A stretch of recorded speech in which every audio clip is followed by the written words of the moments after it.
Hello friends, তো আমি চলে এসেছি আবার নতুন একটা ব্লগ নিয়ে। আজ আমি যাচ্ছি নতুন একটা জায়গায়।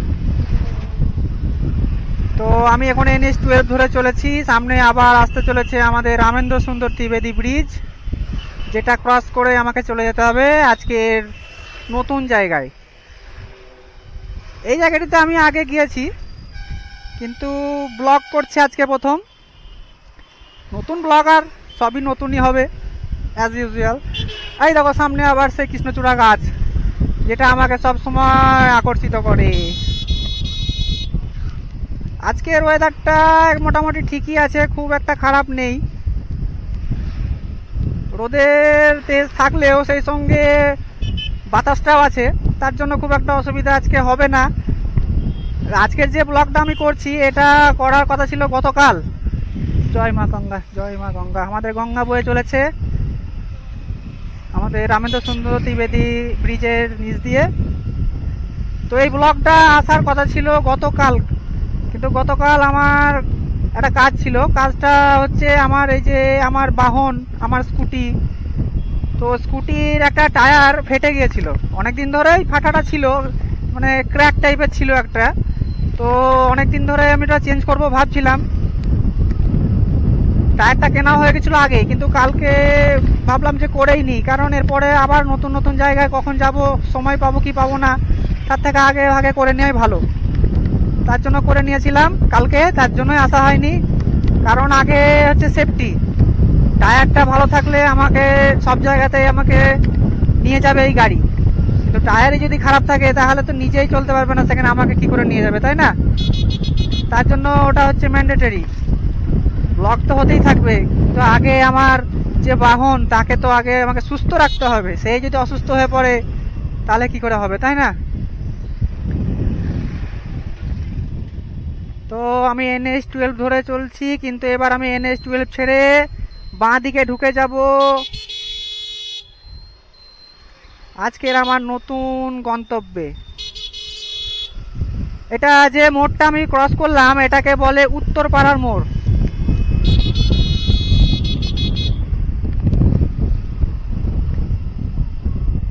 এই রাস্তাটায় আমি কিছুদিন আগে এসেছিলাম, তো রাস্তাটা তখন ভালোই লেগেছিল। তো এখন কেমন কন্ডিশন আছে আমি জানি না, গেলে বুঝতে পারবো। বেশি দিন হয়নি, হার্ডলি 2 মাস হবে। তো আশা করি 2 মাসে খুব একটা খারাপ হবে না। তো আরও একটা কথা, যেটা আমি এখানে আসার আরও একটা কারণ হলো গ্রাম্য পরিবেশ। আমার আগের যে ব্লগটা দেখেছো তোমরা, পুরোটা যারা দেখেছো, তো তারা দেখবে গ্রামের যে সিনারি, সেই সিনারিটা কিন্তু তোমরা অনেকে ভালোবাসো, আর আমি তো ভালোবাসি। তো সেটা কিন্তু আমাকে সত্যি নতুন করে ভাবিয়ে তুলেছে যে আমি ব্লগ যে বানাবো প্রতিদিনই, তো আর লং ডিস্টেন্স করা সম্ভব নয়, কারোর পক্ষে সম্ভব নয়। কারণ আমার একটা জব আছে, তো আমি জব করতে গেলে জবটাকে ছেড়ে তো আর আমি ডেলি লং রাইডে যেতে পারবো না, তাই না? তো সেই জন্য আমি ভেবেছি। আর তাছাড়া ভাবার কারণটা হচ্ছে, গত যে আমার ব্লগটা ছিল কিরিটেশ্বরী মন্দিরের, তো সেই ব্লগ থেকেই আমার এই আইডিয়াটা মাথায় আসে যে আমি যদি এই যে গ্রাম বাংলার ভিতরে যে রাস্তাগুলো যাচ্ছে, তার যে অপূর্ব সৌন্দর্য, যেটা আমাকে আকর্ষণ করে, সেটা যদি আমি তোমাদের সামনে তুলে ধরি তো কেমন হয়? আমার নিজেরও ভালো লাগবে, আশা করি তোমাদেরও ভালো লাগবে। তো সেই কারণেই এইদিকে আজকে আসা।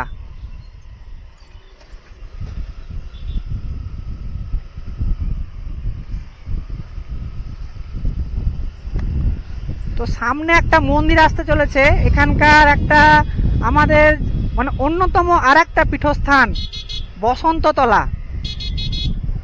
এই যে ডান দিকে পড়ছে মন্দিরটা, এখন সম্ভবত এখানে মেলা চলছে। এই যে ডান দিকে দেখো, এই যে সব দোকানপাট বসেছে, মেলা চলছে সম্ভবত।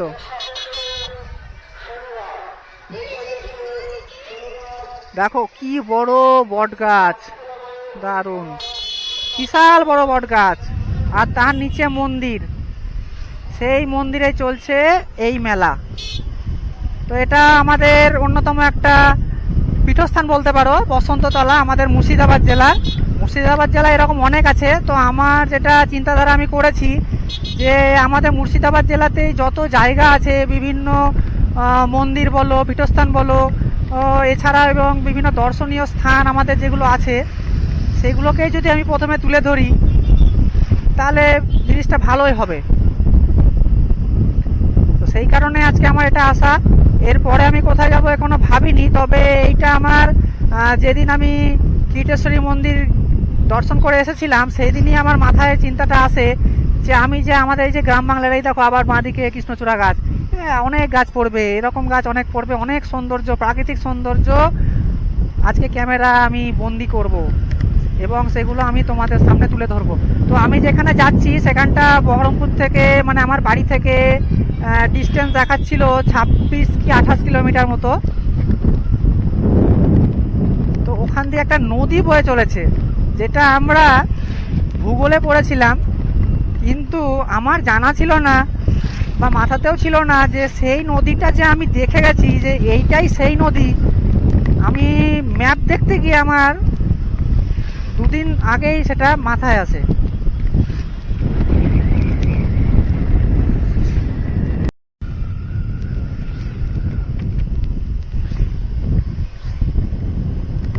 দেখো প্রাকৃতিক সৌন্দর্য কাকে বলে, গ্রাম বাংলার প্রাকৃতিক সৌন্দর্য। এই যে দেখো বাঁদিকে হচ্ছে মাঠ, চাষের জমি, বাগান, কত কিছু, ডান দিকে ঘর বাড়ি, আম গাছ। আজকে রোদের টেম্পারটা একটু কম আছে, কালকে আরো কম ছিল। কালকের ওয়েদারটা দারুণ ছিল, কালকে ব্লগ করার মতনই ওয়েদার ছিল। কিন্তু কালকে আমার ওই যে বললাম, আগে আমার বাহনকে তো ঠিক করতে হবে, ওকে তো সুস্থ করতে হবে। আমি গ্যারেজে কথা বলেছিলাম, তো তারা বললো যে চেঞ্জ করে নেওয়াটাই ভালো হবে, কারণ টায়ারে যে ক্র্যাকটা ছিল সেটা যে কোনো মুহূর্তে, বিশেষ করে এই গরমকালে, ওটা বাস্ট করতে পারে। তার জন্য তারাই আমাকে বললো যে চেঞ্জ করে নাও। তো আমি সেই জন্য চেঞ্জ করে নিলাম, যার কারণে আমি এখন নিশ্চিন্ত যে আমার গাড়ি নিয়ে আমি এখন অনেক দূর যেতে পারবো। ওইটা একটা মাথায় হেডেক ছিল যে গাড়িটা টায়ারটা খুব একটা ভালো পজিশনে ছিল না। এই দেখো সামনে দিয়ে মানে ওপর দিয়ে মাথার ওপর দিয়ে চলেছে আমাদের বহরমপুর বাইপাস, আর নিচ দিয়ে আমি চলে যাব আমার গন্তব্যে।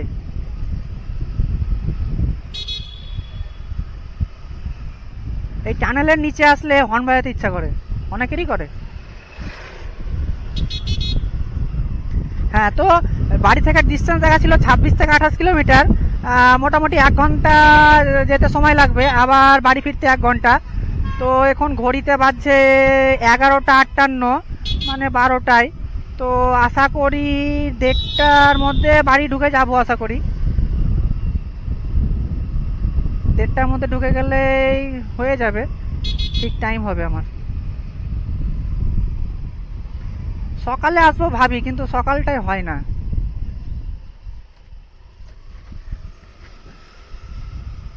এই যে সামনে দেখো সেই হলুদ ফুল, এটা যে কি ফুল আমি তো রাধাচূড়া বলে চিনি, কিন্তু আমি একজনের কাছে শুনলাম এটাকে বলছে আমলতাস। জানি না কে ঠিক, আমি না সে। তো তোমরা যদি জেনে থাকো এই গাছটার বা এই ফুলটার নাম, তো তোমরা কমেন্ট করে জানিও। সামনে ডান দিকে যেটা দেখতে পাচ্ছ যে গাছটা, এটা হচ্ছে বকুল গাছ। হ্যাঁ, বকুল গাছ, খুব সুন্দর লাগে আমার বকুল গাছ, ছাতার মতন হয় গাছটা, আর গাছের নিচে সুন্দর ছায়া হয়। এই দেখো ডান দিকে দেখো, একেবারে ফাঁকা জমি। আহা,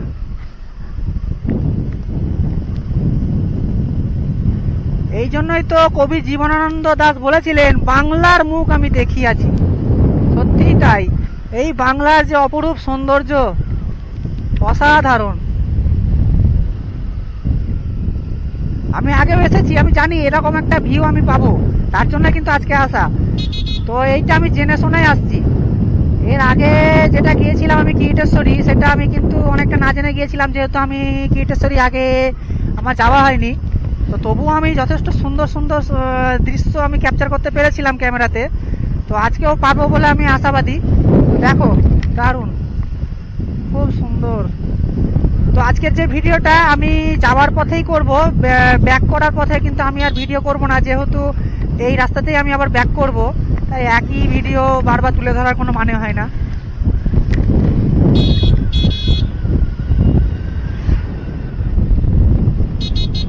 হ্যাঁ, রাস্তা খুব সুন্দর, চালিয়ে শান্তি। তবে স্কুটি চালিয়ে, আমি স্কুটি চালাচ্ছি, তো স্কুটি চালিয়ে একদিকে যেমন শান্তিও আছে, একদিকে অশান্তিও আছে। কারণ স্কুটিতে বাইকের মতন অতটা হেডেক নিতে হয় না, এই ক্লাচ, এই গিয়ার, এই ব্রেক, এই অ্যাক্সিলেটার, জাস্ট অ্যাক্সিলেটার ঘোরাও আর চলো। কিন্তু স্কুটির যে সমস্যাটা সেটা হচ্ছে পেট্রোল, মানে মাইলেজ। তেল ভরতে ভরতে জীবন গেল।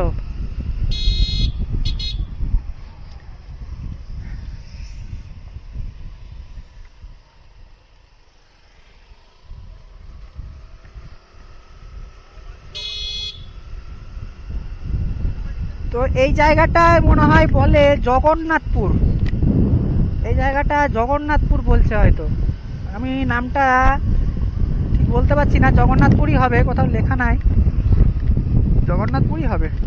তো চলো আমার সঙ্গে থাকো আর ভিডিওটা দেখতে থাকো।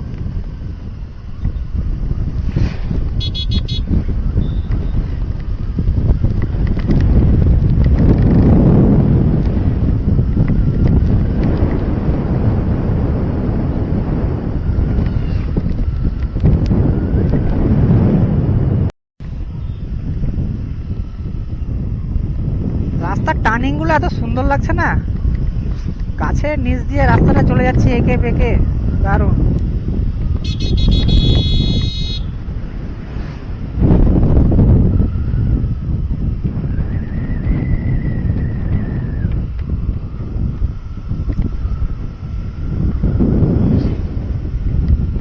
ধুধু মাঠ, ফাঁকা মাঠ, ধান উঠে গেছে, ঝাড়াইও হয়ে গেছে মনে হয়।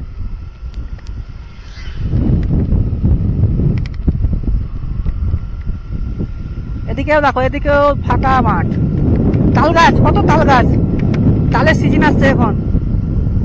এই যে ডান দিকে এটা হচ্ছে পোল্ট্রি মুরগির ফার্ম, তার পাশে জমি, জমির মাঝে পোল্ট্রি মুরগির ফার্ম। এই যে আরেকটা, দারুণ সৌন্দর্য, দারুণ।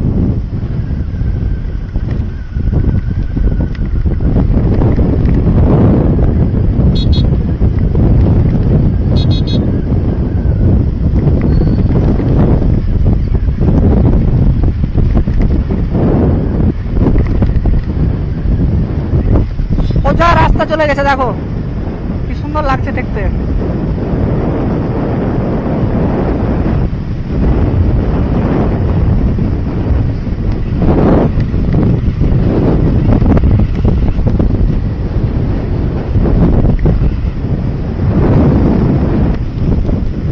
একদম সোজা রাস্তা।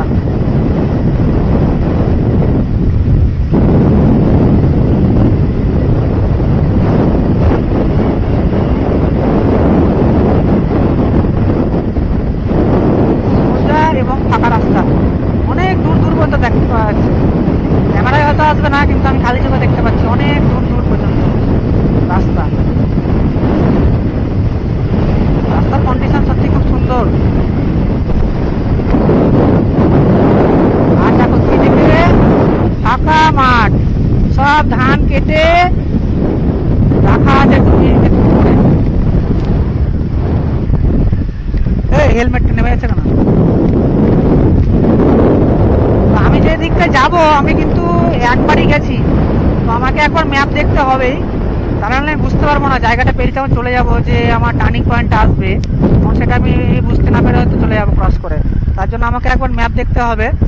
আমি এসেছি অনেক দিন আগে। কি বাম্পার নাকি? হ্যাঁ, ছোট। হেলমেটটা নেমে যাচ্ছে শুধু।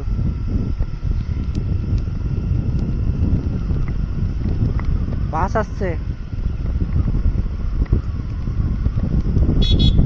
রাস্তাটা একেবারে সোজা নাকি? একদম সোজাই দেখতে পাওয়া যাচ্ছে। রাস্তার কন্ডিশন কিন্তু খুব সুন্দর বলবো। এই যে সামনে একটি ছোট্ট পাড়া বাম্পার, এইগুলো কিন্তু খেয়াল না করলে না একেবারে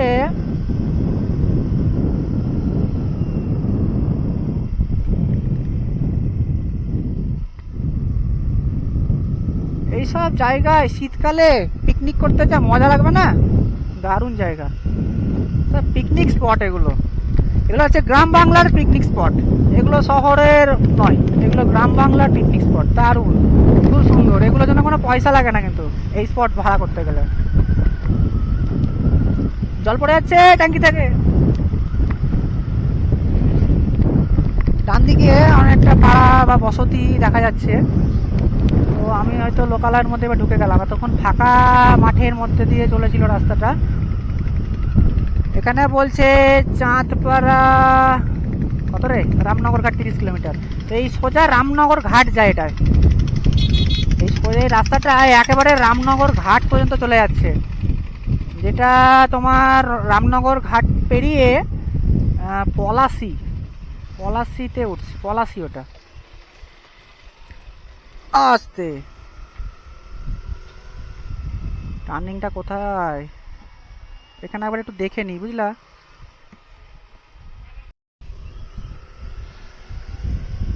ম্যাপটা বার করে একবার দেখে নিলাম। এই যে এইটা হচ্ছে শশাঙ্কের রাজধানী কর্ণ সুবর্ণ। এই যে ডান দিকে ঘেরা জায়গাটা দেখতে পাচ্ছ, শশাঙ্কের রাজধানী, বাংলার প্রথম শাসক, প্রথম স্বাধীন শাসক শশাঙ্কের রাজধানী এটা কর্ণ সুবর্ণ। তার কিছু ধ্বংসস্তূপ এখানে আছে, ছোট ছোট ছোট, ক্যামেরায় হয়তো আসবে না, কিন্তু এখানে কিছু ধ্বংসস্তূপ আছে, তার জন্য এটাকে ব্যারিকেড করে ঘিরে রাখা হয়েছে। চলো, তো ম্যাপে আমি দেখলাম এখনো অর্ধেক রাস্তায় এসেছি, এখনো অনেকটা রাস্তা যেতে হবে।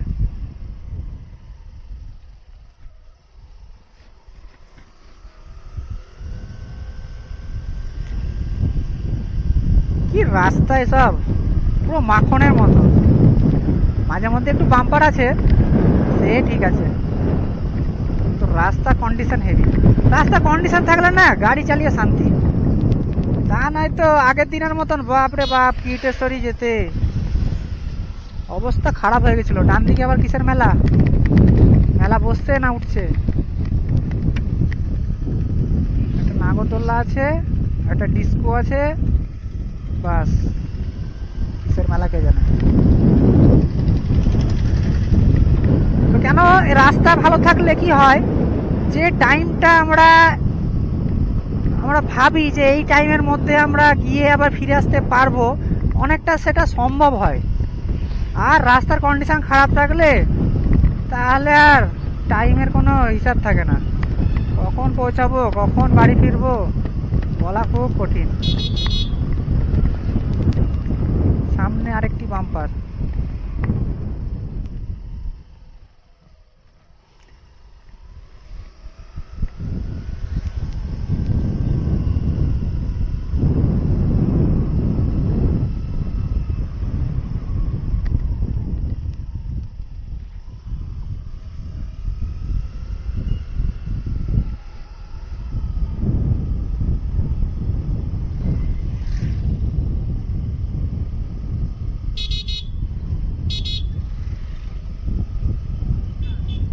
আরেকবার একটু ম্যাপটা দেখে নি। হ্যাঁ, তো ম্যাপটা দেখলাম এখনো রাস্তা এদিকে সোজাই চলে যেতে হবে, তারপরে ডান দিকে টার্ন নিতে হবে। তো রাস্তা ভালো বলতে বলতে রাস্তার কালো বেরিয়ে গেল। এই জায়গায় রাস্তা একটু খারাপ, এই জায়গায় আর আগের মতন স্পিডে গাড়ি চালাতে পারবো না, এবার আস্তে আস্তে গাড়ি চালাতে হবে। আরে বাবারে, রামনগর ঘাট এখান থেকে 28 কিলোমিটার। আর ম্যাপে দেখলাম রাস্তা এখনো সোজাই চলে যেতে হবে, সোজা। বাঁদিকে একটা পেট্রোল পাম্প আছে, ভারত পেট্রোলিয়াম। তো এখানে পেট্রোল ভরা যাবে। রাখাল গরুর পাল লইয়া যায় মাঠে।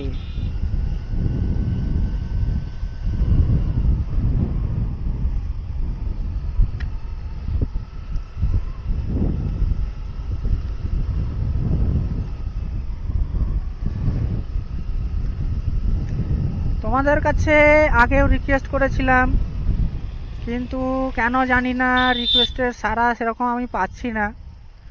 জানি না, আসলে ভিডিওগুলো তোমরা দেখছো না, এটা হচ্ছে মেন কারণ। তোমরা ভিডিওগুলো ঠিক মতো দেখছো না, দেখলে তোমাদের অবশ্যই ভালো লাগতো। আসলে আমরা আমরা ঠিক কেমন জানো তো, আমরা কোনো কিছু যাচাই না করে তার সম্পর্কে, তার ব্যাপারে বা সেই জিনিসটার ব্যাপারে আমরা একটা সিদ্ধান্ত নিয়ে নিই যে হ্যাঁ এটা এরকম, মানে এটাই বাস। মানে সেই বাংলা ভাষায় যাকে বলে, বাংলা গোদা ভাষায় যেটা বলে চলতি কথা, যে দেখতে নারী তার চলন বেঁকা, একটা গোদা বাংলা ভাষায় একটা প্রবাদ বাক্য আছে। তো সেই কথাটা সব জায়গাতেই ঘটে, যে দেখতে নারী তার চলন বেঁকা। তো ভিডিওগুলো তোমরা কিন্তু অনেকেই যারা দেখছো, জাস্ট মানে কিছু বলার নেই যে তোমরা যে একটা ভিডিও বানাতে গেলে কতটা কষ্ট করতে হয়, কতটা স্যাক্রিফাইস করতে হয়, কতটা এফোর্ট দিতে হয়। যাই হোক, পরে বলছি। তো রাস্তাটা দেখো, অসাধারণ, দারুণ রাস্তা, দারুণ, মানে মাইন্ড ব্লোয়িং। আর ডান দিক দিয়ে রেল লাইন চলেছে আবার, আর তার পাশ দিয়ে রাস্তায় চলেছি আমি, আর গাছের ছায়ায় ছায়ায় এসব সিন। রাস্তাটা খারাপ কন্ডিশন, কিন্তু সিনটা দারুণ। এই সিনের জন্যই তো আজকে এসেছি আমি এখানে। হ্যাঁ, তো যেটা বলছিলাম, যে তোমরা তোমরা বলে না, অধিকাংশ মানুষই তাই, মানে কোনো কিছুর ব্যাপারে খুব তাড়াতাড়ি একটা বিচার করে নেয় যে এর এই জিনিস ভালো হবে না, ওর ওই জিনিস ভালো হবে না, ও খারাপ করে, মানে নেগেটিভটাই আগে মানুষ ভাবে। আজকাল তাই দেখি, মানুষ নেগেটিভ জিনিসটাই আগে ভাবে। সেগুলো চাক্ষুষ দেখে বা প্র্যাকটিক্যালি বিচার করে যে আমি একটা ডিসিশন নেব না, সেটা আজকাল মানুষের সেই করার ধৈর্য বলো, সময় বলো, কিছুই নেই। এই যে ভিডিওটা বানাচ্ছি, তো মোটামুটি বাড়ি থেকে যদি 28 কিলোমিটারও হয়, 58 কিলোমিটার, মানে অলমোস্ট 60 কিলোমিটার। তো 60 কিলোমিটার আমার এই স্কুটি 60 কিলোমিটার যেতে তেল খাবে 2 লিটার। 2 লিটার মানে হচ্ছে 106 করে যদি হয় তাহলে 212 টাকা। তো আমার কিন্তু এখন 212 টাকা খরচা আছে এটাতে। আর বিশ্বাস করো যে এইখানে আমি এসেছি শুধুমাত্র এই ব্লগটা বানানোর জন্য। যারা ট্র্যাভেল ব্লগ করে, বাইক ব্লগ করে, তারা সেই জন্যই করে, ব্লগ বানানোর জন্যই কিন্তু তারা ট্র্যাভেল করে, এবং তারা ইনভেস্ট করে, যেটা আমিও করছি। এটা ছাড়া উপায় নেই, ইনভেস্ট ছাড়া ট্র্যাভেল ব্লগ সম্ভব নয়। তো সেটাই আমি করছি, কিন্তু তার পরিবর্তে যদি তোমাদের কাছ থেকে একটু, জাস্ট একটু যদি সহানুভূতি বা হেল্প যদি না পাই, তাহলে স্বাভাবিকভাবে এই মনোবলটা ভেঙে যায়।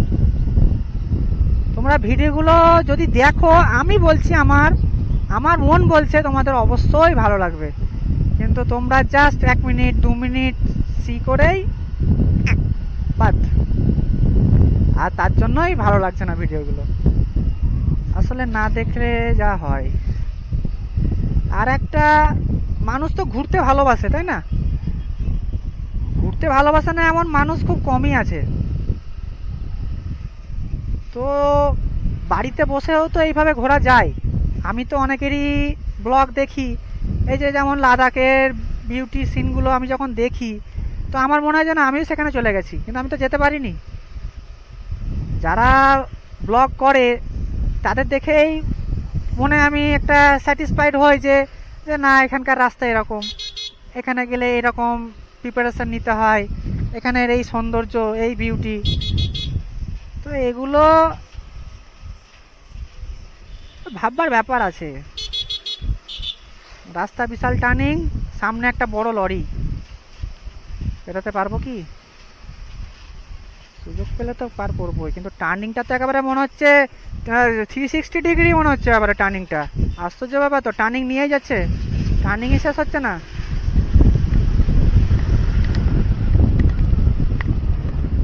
তো তোমরা ভিডিওগুলো দেখো, ভালো লাগবে আশা করি, খুব খারাপ ভিডিও তো করি না। আর কি বলো তো, আরও একটা মানে শুনতে খারাপ লাগলেও কথাটা কিন্তু সত্যি। আজকাল দেখবে যারা ছ্যাবলামো করে, মানে এই যে যারা ব্লগ তৈরি করে ছ্যাবলামো করে, নোংরামো করে, তাদের কিন্তু প্রচুর ভিউয়ার্স, প্রচুর ফলোয়ার্স, প্রচুর সাবস্ক্রাইবার্স, মানে হাতে গুনে হয় না। যে এরা সবাই ভক্ত কামিয়েছে, এই বৈশাখ মাস জুড়ে হয়তো চলবে এই ভক্ত কামানোটা।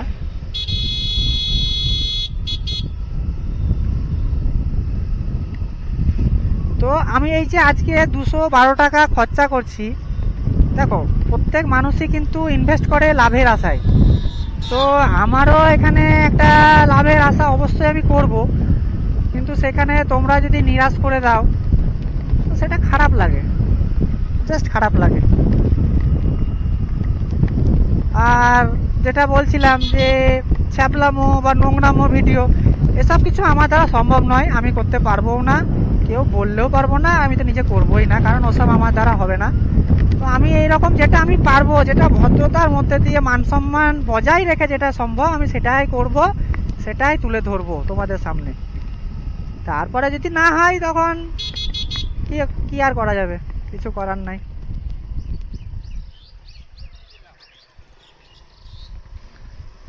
এইখানে একটা স্টেশন আছে, স্টেশনটার নাম কর্ণসুবর্ণ নাকি, কর্ণসুবর্ণ হতে পারে।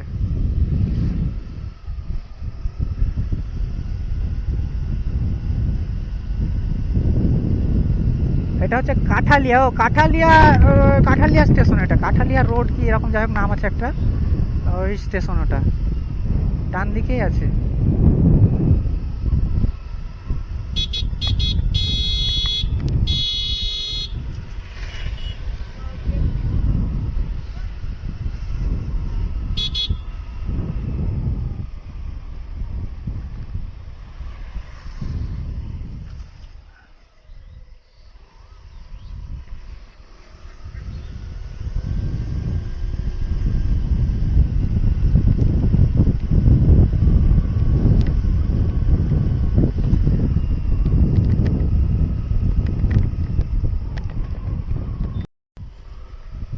অনেকক্ষণ ধরে গাড়ি চালাচ্ছিলাম, রাস্তার কন্ডিশন খুব খারাপ ছিল বলে আমি ক্যামেরাটা বন্ধ করে রেখেছিলাম।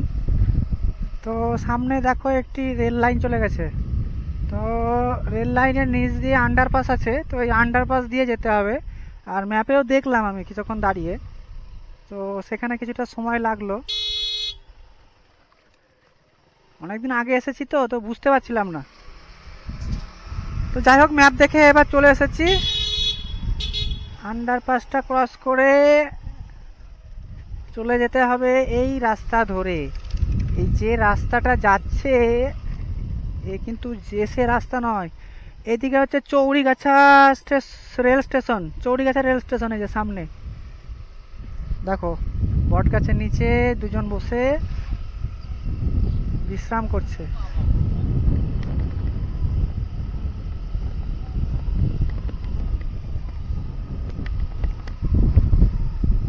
তো দেখো মাঠের মাঝখান দিয়ে চলেছে রাস্তাটা,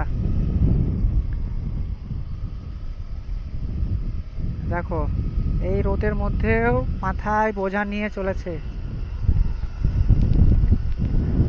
আর সেখানে আমি গাড়ি করেও চলছি, তাও মনে হচ্ছে কষ্ট। দেখো মনে হচ্ছে গাছের একটা টানেল, তাই না?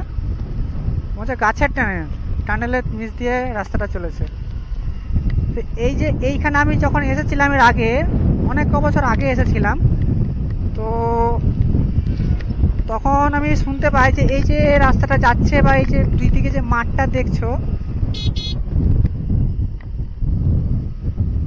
গরুর গাড়ি যার কোনো স্টিয়ারিং হয় না, দেখেছো তো? গরুর গাড়ি কোনো স্টিয়ারিং হয় না কিন্তু, যখন তখন যেদিকে চলে যেতে পারে। চলো। তো এই যে রাস্তাটা বা এই দুই দিকের যে মাঠ, ফাঁকা ধুধু মাঠ, ফাঁকা মাঠ, ধুধু মাঠ না, চাষের জমি। তো এই যে এই জমি বর্ষার সময় পুরো ডুবে থাকে। ওই যে যেটা আমি বললাম যে রেল স্টেশনটা, ওইখান থেকে এই যে এই গোটা রাস্তাটা, তখন আর রাস্তা থাকে না, তখন হয়ে যায় নদীপথ। তখন নৌকা করে এই রাস্তা অতিক্রম করতে হয়। যারা এই যে সামনে যে গ্রামটা আসছে, সেই গ্রামে যারা যায় বা সেই গ্রাম থেকে যারা বহরমপুরের দিকে যায়, তাদের তখন যাতায়াতের মাধ্যম হয় নাকি নৌকা পথ, এটাই আমি শুনেছি। তো দেখে মনে হচ্ছে তাই, যদিও এখন বর্ষা কমে গেছে, কিন্তু বর্ষা যদি ভালো হয় তা বুঝতে পারছো এখানে কিন্তু যথেষ্ট জল জমে থাকার কারণ আছে। আর রাস্তাও যে খুব একটা উঁচু তা কিন্তু নয়, প্রায় কিন্তু মাঠের লেভেলেই। কাজে কথাটা যে খুব একটা ভুল আমার মনে হয় না, হতেও পারে সত্যি। তো সামনে দেখা যাচ্ছে এগুলো হচ্ছে যে গাছের একটা রেখা দেখা যাচ্ছে। তো এগুলো আমার মনে হয় কোনো বসতি হবে, কোনো গ্রাম হবে। যে গ্রামটা আছে শ্রীকৃষ্ণপুর, হ্যাঁ, যেটা নামটা মনে আসছিল না, শ্রীকৃষ্ণপুর সামনে যে গ্রাম আসছে। আর রাস্তা কন্ডিশন ভালো, কিন্তু ট্রাক্টরে খারাপ করে দিয়েছে। জমি থেকে ধান তুলে নিয়ে গেছে এবং ট্রাক্টরে টায়ারে টায়ারে করে যেসব কাদা বা মাটি উঠেছে সেগুলো এই রাস্তায় জমে জমে রাস্তার কন্ডিশনটা মোটামুটি খারাপই করে দিয়েছে। তাও ভালো, মাঠের মাঝখান দিয়ে যে রাস্তাটা এত সুন্দর হয়েছে, ভালোই ভালোই বলতে হবে। আর জমি থেকে সব ধান কেটে নিয়েছে, তো তার জন্য কিন্তু মনে হচ্ছে ফাঁকা ধুধু মাঠ। কিন্তু যখন চাষ হয় তখন কিন্তু এই জমি দেখতে কিন্তু সত্যি খুব সুন্দর লাগবে। আর দেখো ওপর দিয়ে যত সম্ভব 11,000 ভোল্টের কারেন্ট তার গেছে। তো আজকে আমি এসেছি, যেটার উদ্দেশ্যে এসেছি সেটা হচ্ছে সামনে, চলো দেখাচ্ছি তোমাদেরকে।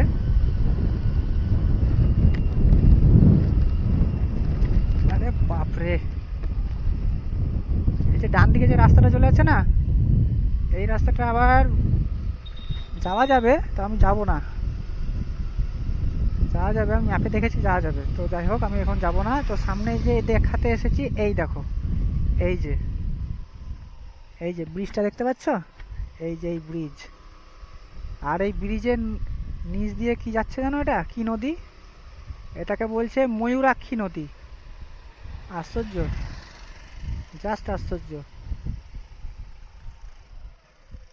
ময়ূরাক্ষী নদী, যেটা ঝাড়খণ্ডে ত্রিকুট পাহাড় থেকে উৎপত্তি হয়েছে এবং আমাদের পশ্চিমবঙ্গে প্রবেশ করেছে বীরভূম ডিস্ট্রিক্টে, এবং সেখান থেকে শেষে চলে এসেছে আমাদের মুর্শিদাবাদ জেলার, এই যে দেখতে পাচ্ছ মুর্শিদাবাদ জেলায় দিয়ে মিশেছে হুগলি নদীতে। তো এই নদী দেখানোর জন্যই কিন্তু আজকে আমার আসা। দেখো, ওরে বাপরে,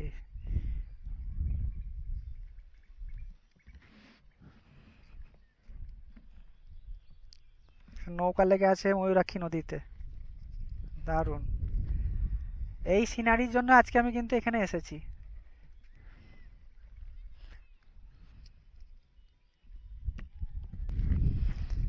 তো এই যে নদীটা দেখতে পাচ্ছ, এটাই হচ্ছে ময়ূরাক্ষী নদী। আমরা বইয়ে পড়েছি, ভূগোলে পড়েছি, কিছু কিছু গল্পেও পড়েছি এই ময়ূরাক্ষী নদীর কথা। তো এর আগে আমি এসেছিলাম, কিন্তু তখন আমি জানতাম না যে এইটাই সেই ময়ূরাক্ষী নদী। নদী একটা আছে এটা দেখেছি, কিন্তু ময়ূরাক্ষী নদী যে এটা, এটা কিন্তু তখন আমি বুঝতেও পারিনি, আর কাউকে জিজ্ঞাসাও করিনি যে এটা কি নদী। যাই হোক, জানা হয়নি তখন, অত আমার কিউরিয়াসিটি ছিল না।